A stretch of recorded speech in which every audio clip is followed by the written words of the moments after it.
Communion au quotidien. Bonjour amis et bienvenue à ce nouveau numéro de Communion au quotidien pour aujourd'hui. Je continue de rendre grâce à Dieu, lui qui vous connecte à Communion au quotidien. Je demande au Seigneur de vous déverser ses grâces. Je demande au Seigneur de vous accorder une santé robuste, une protection totale, une vie abondante, une révélation spéciale, une paix ineffable, une vie professionnelle réussie, une liberté financière au nom de Jésus. Amis, c'est l'heure de l'expérimentation. Notre témoignage sous la puissance du Saint-Esprit. C'est la parole de Dieu appliquée à la vie. C'est la vie chrétienne de terrain. C'est la formation de disciples par l'exemple.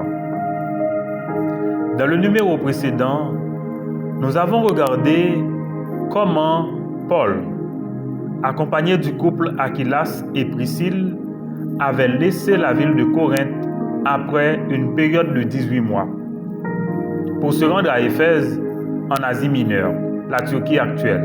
Un long voyage de la Grèce à la Turquie.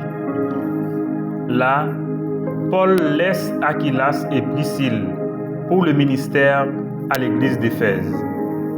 Mais aussi, Paul a dû retourner à Jérusalem pour accomplir son vœu. Ainsi, il revient à Antioche pour se ressourcer et préparer une nouvelle tournée missionnaire.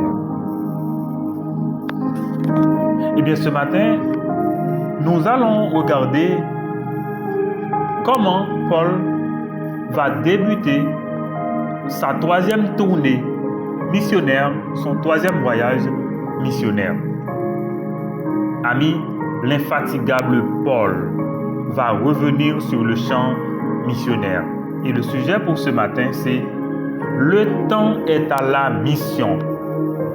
Le temps est à la mission.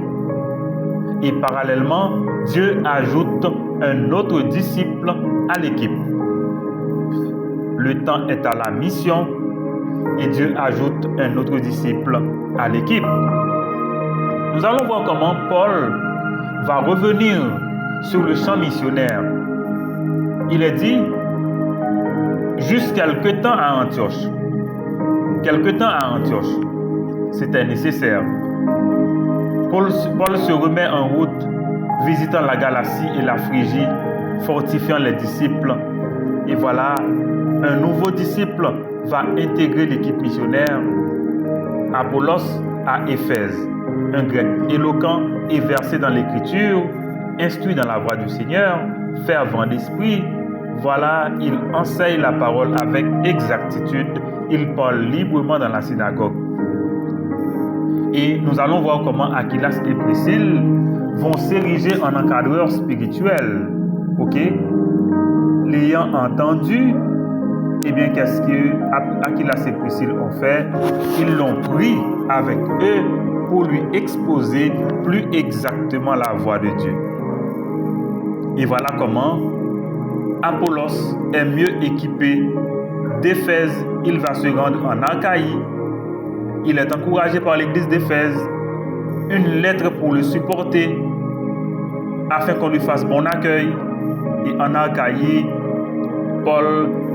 Apollos est très utile à l'église déjà établie. Et nous allons découvrir que le thème de son message, c'était Jésus est le Christ. Jésus est le Christ. Je vais vous faire la lecture en Actes des Apôtres chapitre 18, verset 23 jusqu'au verset 28. Il est dit, lorsqu'il eut passé quelque temps à Antioche, Paul se mit en route et parcourut successivement la Galatie et la Phrygie, fortifiant tous les disciples. Un juif nommé Apollos, originaire d'Alexandrie, homme éloquent et versé dans les Écritures, vint à Éphèse. Il était instruit dans la voie du Seigneur et fervent d'esprit. Il annonçait et enseignait avec exactitude ce qui concerne Jésus. bien qu'ils ne connaissent que le baptême de Jean. Il se mit à parler librement dans la synagogue. Aquilas et Priscille, l'ayant entendu, le prirent avec eux et lui exposèrent plus exactement la voie de Dieu. Comme il voulait passer en Achaïe, les frères l'y encouragèrent et écrivirent aux disciples de bien le recevoir. Quand il fut arrivé, il se rendit par la grâce de Dieu très utile à ceux qui avaient cru, car il réfutait vivement les Juifs en public, démontrant par les Écritures que Jésus est le Christ. Voilà, amis, pour la lecture, eh bien le sujet, comme je viens de vous le dire, le temps est à la mission. Et parallèlement, Dieu ajoute un autre disciple à l'équipe. Voilà, amis, le sujet pour ce matin. Voilà, à remarquer au verset 23, nous comprenons que Paul avait besoin d'un temps de ressourcement. Et à Antioche, l'église missionnaire des débuts de l'église était tout à fait nécessaire, était tout à fait indispensable même pour Paul, pour se vider et se préparer pour une nouvelle aventure avec le Seigneur. Je note aussi la reddition de comptes, qui est une valeur chrétienne importante pour le leadership chrétien. Ainsi, l'église d'Antioche est devenue l'église mère, envoyant des missionnaires sur le terrain. Cette église a le mérite d'avoir pris l'initiative missionnaire, sous le leadership du Saint-Esprit, qui a lui-même désigné Paul et Barnabas pour l'œuvre missionnaire en Actes chapitre 13. Et voilà, après ce temps de recul à Antioche, Paul, l'infatigable, reprend la marche pour son troisième voyage missionnaire. D'abord, il visite la Galatie et la Phrygie pour fortifier les églises, notamment la Galatie. C'était une église, c'était une communauté à problème qui causait beaucoup de soucis à l'apôtre. Et à chaque nouvelle tournée missionnaire, Paul revient sur les églises déjà établies pour s'assurer de la bonne marche de ces églises. Ce qui nous fait réaliser que l'œuvre missionnaire vise la formation de disciples. L'œuvre missionnaire vise la structuration des églises. Il est à noter que Paul s'est toujours montré responsable de la bonne marche des églises qu'il a lui-même fondées, sans être toujours sur place. Ah oui, amis. Ah oui, amis. C'est une leçon pour nous aujourd'hui. Oui, c'est bien de faire l'évangélisation et de fonder de nouvelles églises. Mais et après les avoir fondées?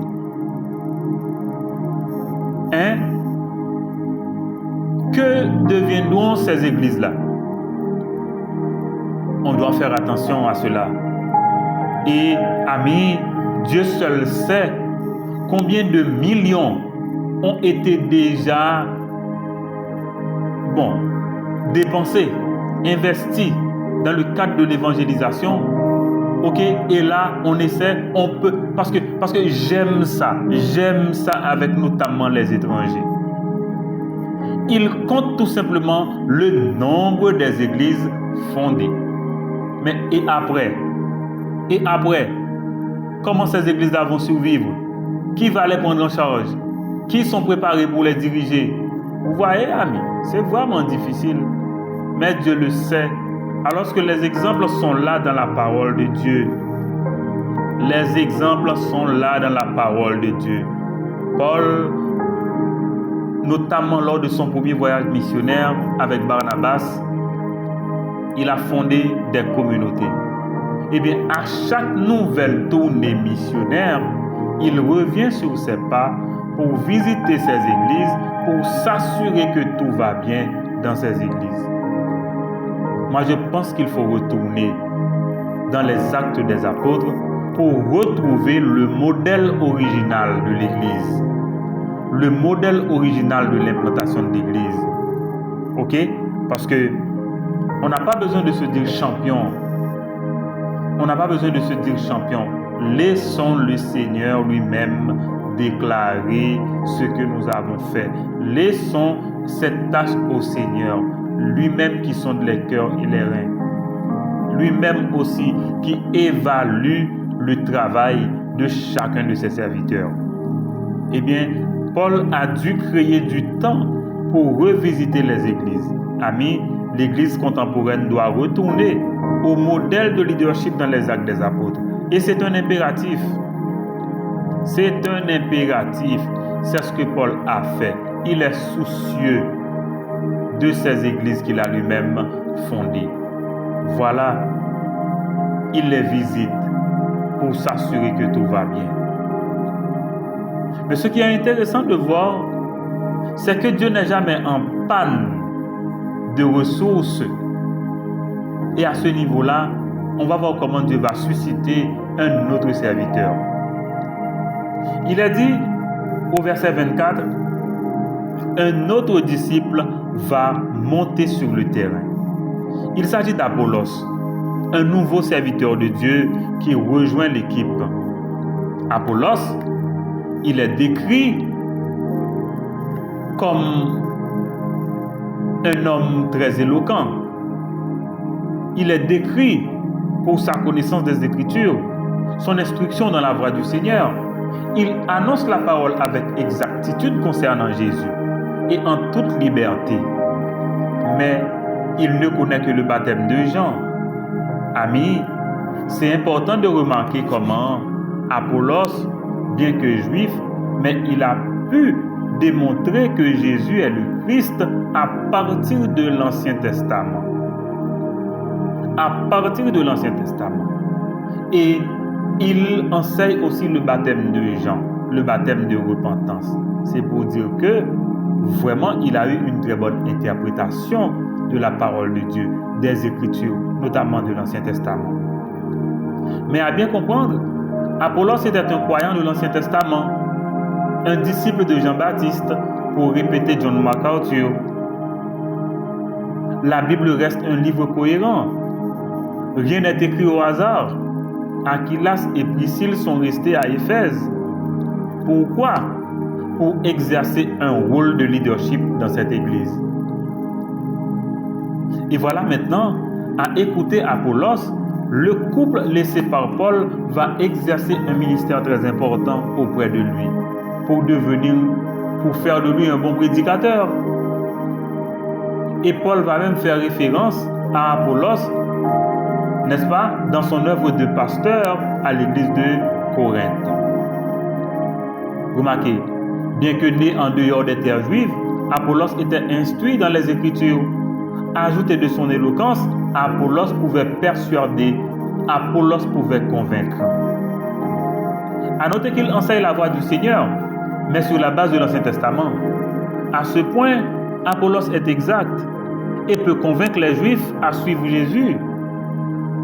Cependant, malgré sa connaissance de l'Écriture, l'Ancien Testament, des vérités chrétiennes semblaient lui échapper. Il ne connaît que le baptême de Jean-Baptiste, le baptême de repentance, préparant les Juifs à recevoir Jésus, leur Messie.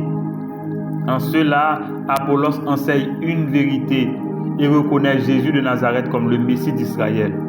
Mais qu'en est-il de la mort et de la résurrection de Jésus-Christ? Qu'en est-il du ministère du Saint-Esprit? Qu'en est-il de la place de l'Église comme nouveau témoin de Dieu sur la terre? Apollos, un croyant racheté de l'Ancien Testament. Aquilas et Priscille devaient prendre Apollos avec eux pour lui exposer la plénitude de la foi chrétienne. Donc, assurer la formation spirituelle du pasteur. C'est un besoin. C'est un exemple intéressant qu'Apollos se laisse humblement enseigner malgré son éloquence. La Bible dit qu'on doit être prompt à écouter. Maintenant, Apollos semble prêt à partir d'Éphèse en Asie mineure. En Asie mineure pour se rendre en Grèce, à Corinthe, recommandé par l'église d'Éphèse comme un croyant instruit dans la doctrine chrétienne. Il est tout aussi important de souligner le résultat du travail de Priscille et Aquilas. Apollos devient très utile à l'église de Corinthe et le thème de son message est surprenant. Jésus est le Christ. Jésus est le Christ. Ainsi, amis, Apollos peut enseigner la voie du Seigneur. Donc l'évangile, Jésus-Christ mort et ressuscité. Amis, la formation de disciples est une école chrétienne. Ok? La formation de disciples est une école chrétienne. En conclusion, Paul commence sa 3e tournée missionnaire par la visite des églises déjà établies, notamment dans la Galatie et dans la Phrygie. C'est un souci pour Paul que les églises marchent bien. L'église de la Galatie avait des difficultés doctrinales. Apollos, un nouveau serviteur, intègre l'équipe missionnaire, notamment à Éphèse. Il enseigne la parole, mais se laisse enseigner plus exactement dans la voie du Seigneur, l'évangile. Et maintenant, Apollos est prêt à partir à Corinthe pour faire œuvre de pasteur en étant utile à l'église. Et le thème de son enseignement a évolué. Jésus est le Christ. Amis, peut-être qu'aujourd'hui, vous et moi, nous avons à réviser certaines choses. Peut-être qu'on avait entendu parler de certains faits de la Bible, mais nous devons retourner dans ces faits-là pour les apprendre avec beaucoup plus d'exactitude. C'est important, notamment, nous avons tellement d'églises, mais à écouter l'enseignement qui se donne dans ces églises, on se dit, est-ce que ce sont des églises du Nouveau Testament? Mais si oui, pourquoi toutes ces pratiques en dehors de la Bible? Pourquoi toutes ces pratiques en dehors de la Bible? Peut-être qu'il nous faut un nouveau couple, Aquilas et Priscille, pour nous expliquer, pour nous exposer plus exactement la parole de l'évangile. Parce que des fois c'est ridicule d'écouter ces choses-là, mais à les écouter, on voit, c'est vraiment pas exact du tout concernant la parole de Dieu. Et il y en a qui se fait un nom, qui se fait toute une réputation, éloquent, connaisseur, bon, un tas de choses. Mais en réalité, nous avons besoin que quelqu'un qui est mieux renseigné nous expose plus exactement la parole de Dieu. Et c'est important, et c'est pourquoi la formation de disciples reste une école chrétienne. C'est une école de vie chrétienne. C'est important de comprendre ça. Voilà, amis, nous allons prier pour remercier le Seigneur pour sa parole qui nous instruit. Et nous allons prier le Seigneur pour les besoins divers de nos familles, du foyer de communion, de notre pays et de toute personne connectée à ce service maintenant. Prions ensemble. Dieu notre Père, nous te rendons grâce pour ta parole qui nous enseigne comment tu as canalisé ton serviteur Paul sur le champ missionnaire. Tu l'as fortifié pour revisiter les églises. Nous bénissons ton nom, car c'est toi qui intègres de nouveaux serviteurs sur le champ missionnaire. Autrement dit, c'est toi qui intègres de nouveaux disciples dans le leadership. Nous te remercions puisque c'est toi qui nous instruis dans ta parole pour nous préparer pour l'œuvre à laquelle tu nous appelles. Père, nous bénissons ton nom de nous ouvrir les yeux sur les champs déjà mûris pour la moisson. Père, suscite une équipe pour la mission que tu inspires au foyer de communion. Père, glorifie ton nom dans nos vies et dans notre service pour toi. Nous prions pour le ministère du foyer de communion. Suscite des leaders. Inspire-nous un cœur pour la mission, un cœur pour le service. Nous prions pour l'équipe de gestion. Dispose nos cœurs à ton service au nom de Jésus. Nous prions pour chaque personne que tu connectes et intègres dans ce ministère. Ô bon Père, réponds aux besoins de chacune d'elles et dispose le cœur de chacune à t'aimer et te servir. Nous prions pour notre famille. Père, préserve notre famille, que nous soyons des témoins pour l'Évangile, des influenceurs pour le royaume de Dieu, des agents de transformation intrinsèque pour notre pays. Continue de te révéler à nous pour nous indiquer le chemin à prendre. Nous avons besoin de te voir. Nous avons besoin de voir ta main agir. Mais nous avons besoin de voir ta face. Oh, pour être ébloui par toi. Pour être transformé par toi. Merci Père. Nous avons besoin de toi pour notre santé.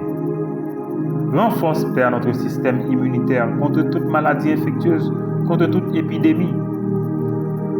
Cette période de fièvre qui se propage, Père, guéris-nous. Notre pays est si vulnérable, épargne-nous. Nous prions pour nos parents. Merci pour l'orientation que tu donnes à Frère Volsi, à Madame Milouz. Merci pour le rétablissement de Frère Morancy. Merci pour la santé de Elsira, Edmond, Abi. Merci pour Alfred et Widling. Merci pour Wilton et Elsina. Merci pour Manassé et Gaënsli. Nous prions pour la maman de Ciencia qui doit se faire opérer. Père, sois le docteur intervenant et donne que tout se passe bien au nom de Jésus. Nous prions pour chaque personne que tu connectes maintenant à cet autel, à ce service, à ce moment de communion. Père, ouvre nos yeux, accorde une grâce spéciale ce matin à chacune de ces personnes. Révèle-toi à leur cœur et donne que chacun puisse te découvrir à travers communion au quotidien. Que te dire, Père, pour notre pays? Nous avons besoin de toi, plus que tout. En cette période, ô bon Père, nous avons besoin de toi. Interviens et interviens dans notre pays. Interviens dans nos cœurs. Interviens dans le ministère du foyer de communion. Interviens, Seigneur, auprès de tous tes serviteurs, notamment ici en Haïti. Oui, Père, pour la conquête au nom de Jésus, nous avons besoin de ta présence. Nous avons besoin de ta puissance. Nous avons besoin de tes ressources. Nous avons besoin de toi. Père, nous avons besoin de toi. Que ta grâce continue de se reposer sur nous. Enseigne-nous, Père. Saint-Esprit, enseigne-nous. Oh, merci, Père. Merci pour tes grâces. Merci pour tes faveurs. Merci pour ta direction. Merci pour ton orientation. Merci pour ton inspiration. Merci pour ta vie en nous. Voilà notre prière adressée à toi, au nom et par les mérites infinis de Jésus. Amen. Amen et disons Amen, Amen. Amen.